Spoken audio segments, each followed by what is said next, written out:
ఓం శాంతి 28/1/2025 సాకార ఈశ్వరీయ మధుర మహావాక్యాలు.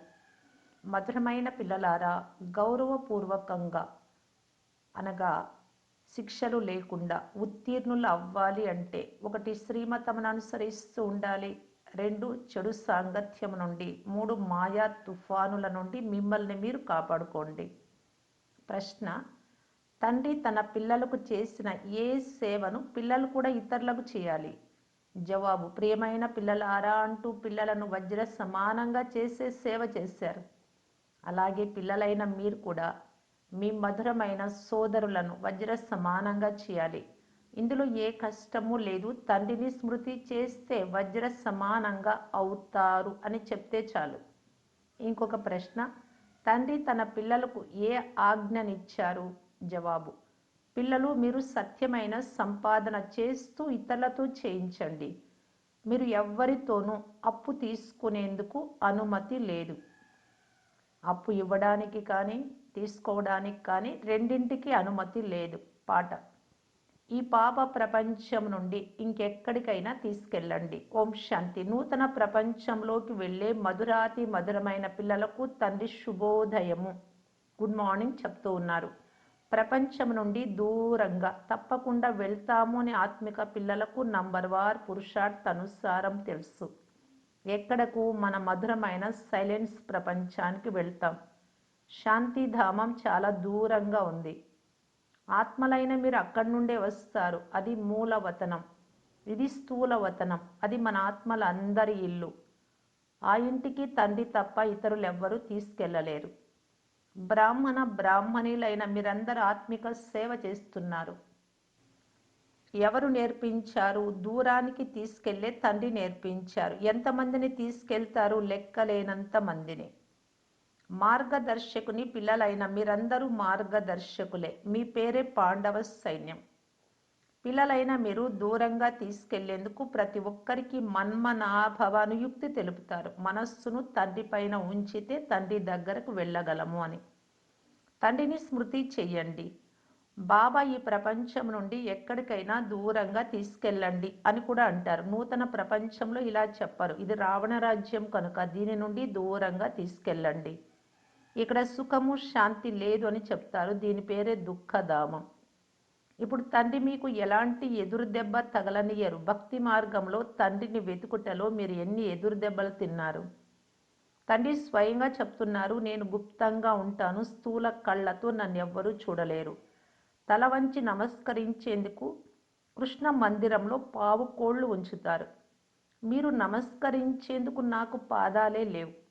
నేను కేవలం మిమ్మలను ప్రియమైన పిల్లలారా అని పిలిచి అందరికీ ప్రియమైన సోదరులారా, పారలౌకిక తండ్రిని స్మృతి చేస్తే వికర్మలు వినాశనం అవుతాయి అని చెప్పమంటాను. అంతే. ఇది తప్ప ఏ కష్టమూ లేదు. తండ్రి ఎలాగైతే వజ్ర సమానంగా చేస్తారో పిల్లలు కూడా ఇతరులను వజ్ర సమానంగా చేయాలి. మనుషులను వజ్ర సమానంగా తయారు చేసే విధమును నేర్చుకుంటే చాలు. డ్రామా అనుసారం కల్పక్రితం వలె కల్పకల్పము సంగం యుగంలో తండ్రి వచ్చి మీకు నేర్పిస్తారు. తండ్రి వజ్ర సమానంగా తయారు చేస్తున్నారు.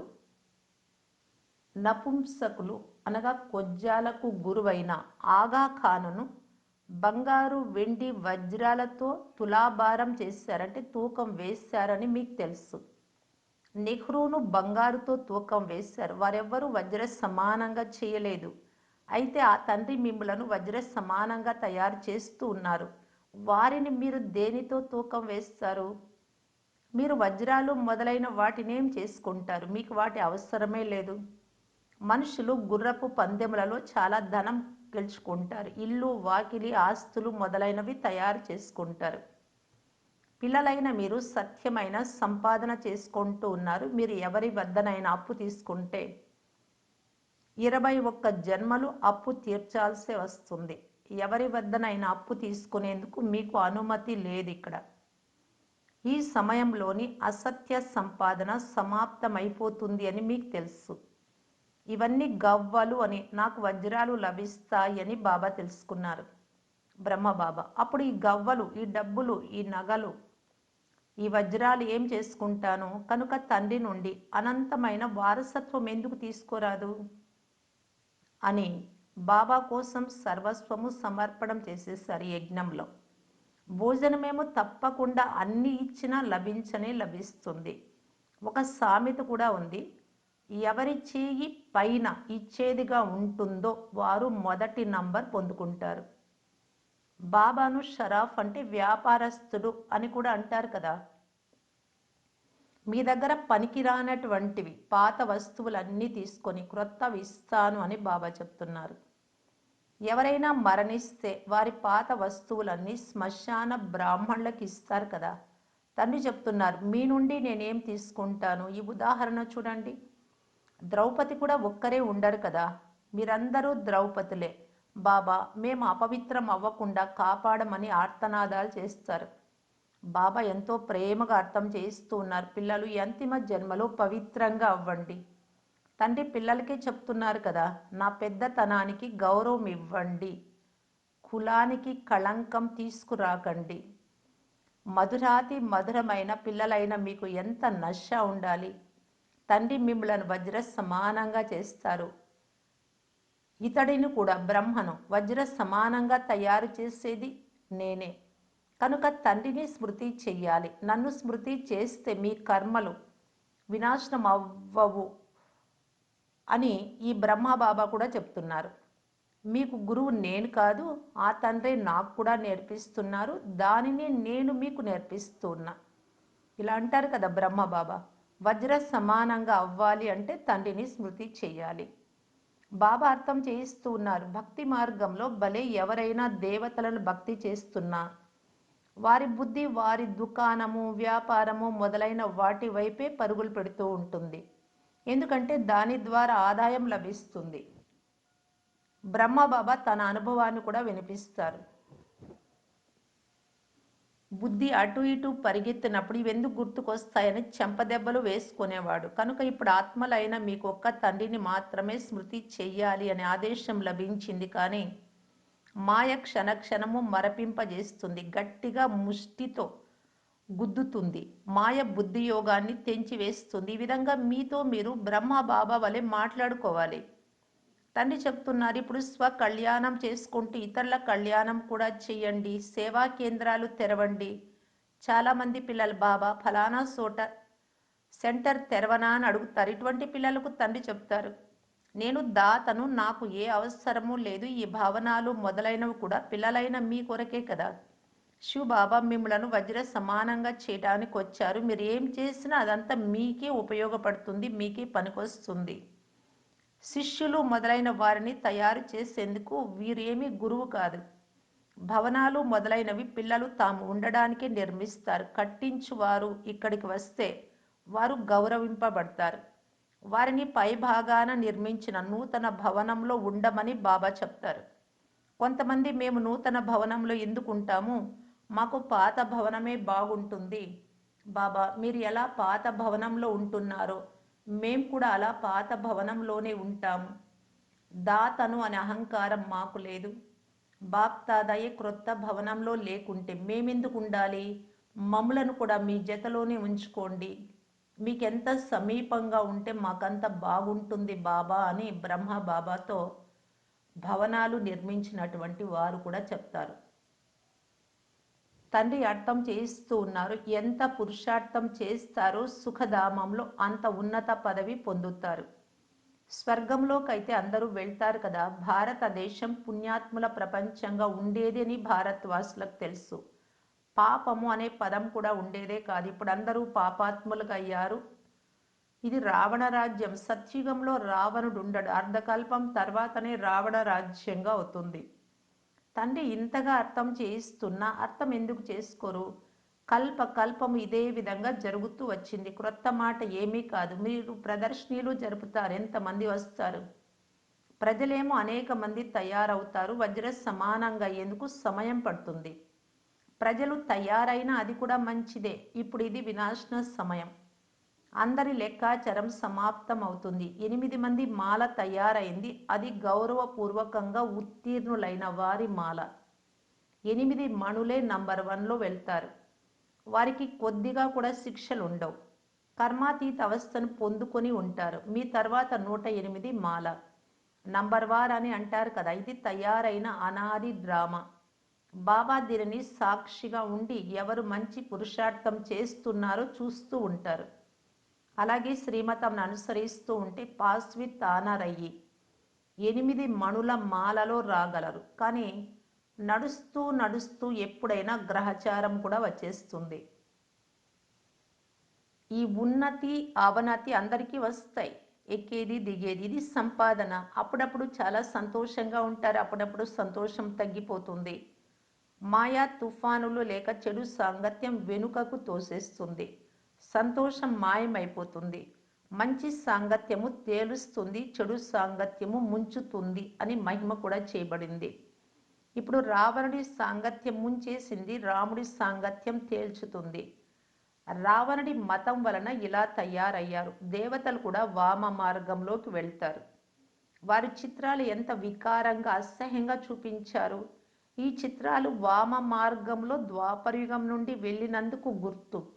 భారతదేశంలోనే రామరాజ్యం ఉండేది, ఇప్పుడు భారతదేశంలోనే రావణ రాజ్యం ఉంది. రావణ రాజ్యంలో 100% దుఃఖితులుగా అయిపోయారు. ఇది ఒక ఆట. ఎవరికైనా ఈ జ్ఞానాన్ని అర్థం చేయించడం ఎంతో ఈజీ. ఒక నర్సు బాబా ముందు కూర్చొని ఉంది. బాబా ఈ బిడ్డకు చెప్తున్నారు, నీవు నర్సువు, ఆ సేవ కూడా చేయి, దానితో పాటు ఈ సేవ కూడా చేయగలవు. రోగులకు కూడా ఈ జ్ఞానం వినిపిస్తూ ఉండు. ఈ తండ్రిని స్మృతి చేస్తే వికర్మలు వినాశనం అవుతాయి. తర్వాత 21 జన్మలకు మీరు జబ్బు పడరు. యోగము ద్వారానే ఆరోగ్యము లభిస్తుంది మరియు 84 జన్మల చక్రమును తెలుసుకోవడం వలన సంపద లభిస్తుంది.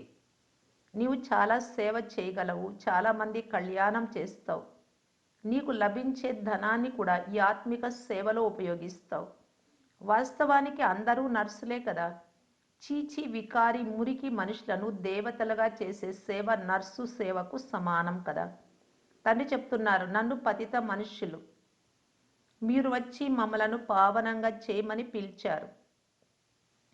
నీవు కూడా రోగులకి సేవ చేస్తే వారు నీకు బలిహారం అవుతారు. నీ ద్వారా సాక్షాత్కారం కూడా జరుగుతుంది. యోగయుక్తంగా ఉంటే గొప్ప గొప్ప సర్జన్లు కూడా నర్సు అయినటువంటి నీ వద్ద నీ పాదాలపై పడతారు.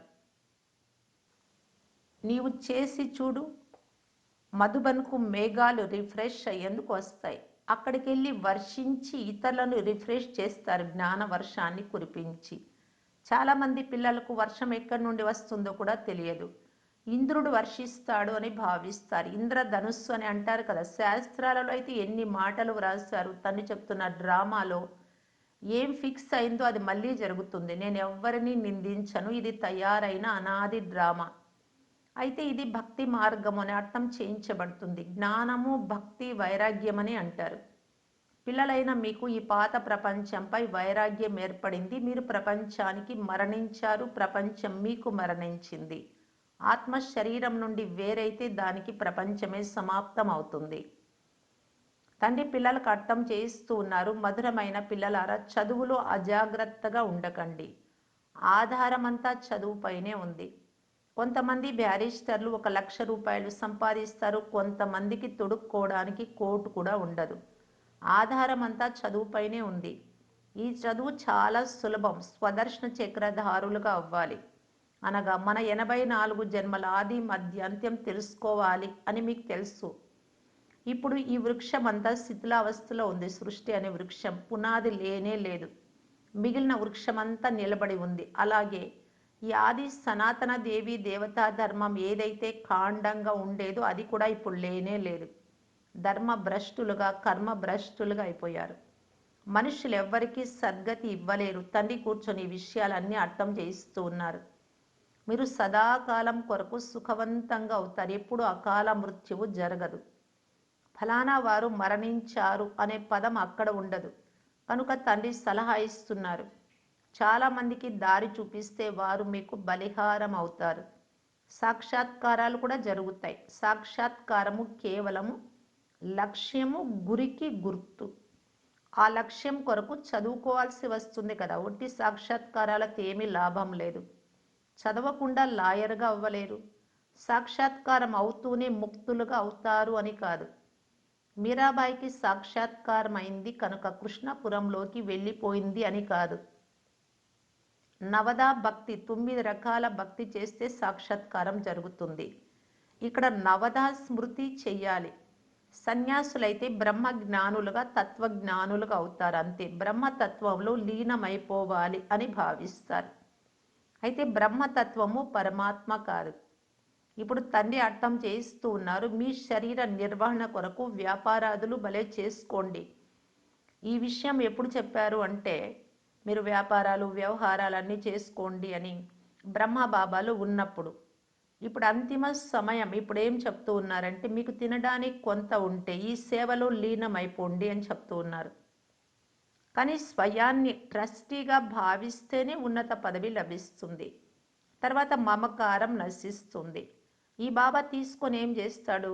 ఇతడే అన్ని వదిలేశాడు కదా బ్రహ్మబాబా. ఇల్లు వాకిలి లేక భవనాలు మొదలైనవి నిర్మించకండి మీరు ఇప్పుడు, ఎందుకంటే వినాశనంలో అన్నీ వెళ్ళిపోతాయని మీకు తెలుసు. ఇక్కడ భవనాలు మధుబన్లో ఎందుకు నిర్మిస్తారు అంటే, సెంటర్లు ఎందుకు నిర్మిస్తారు అంటే, అనేక మంది పిల్లలు వస్తారు.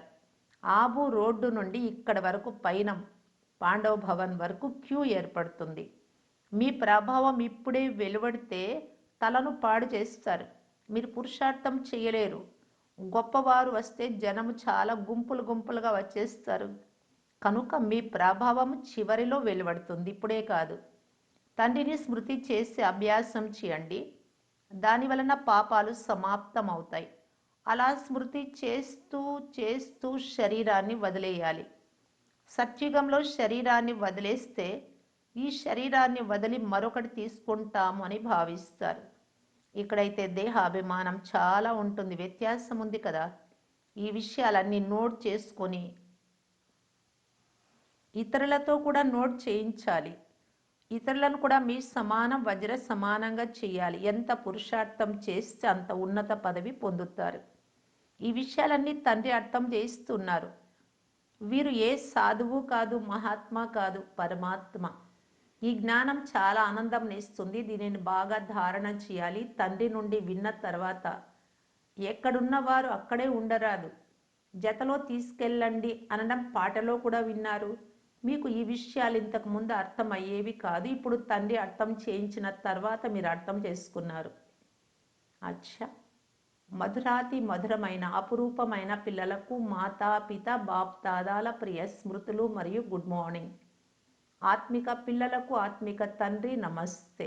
ధారణ కొరకు ముఖ్య సారం. ఫస్ట్ పాయింట్, చదువులో ఎప్పుడు అజాగ్రత్తగా ఉండరాదు, పొరపాట్లు చేయరాదు. స్వదర్శన చక్రధారులై ఉండాలి.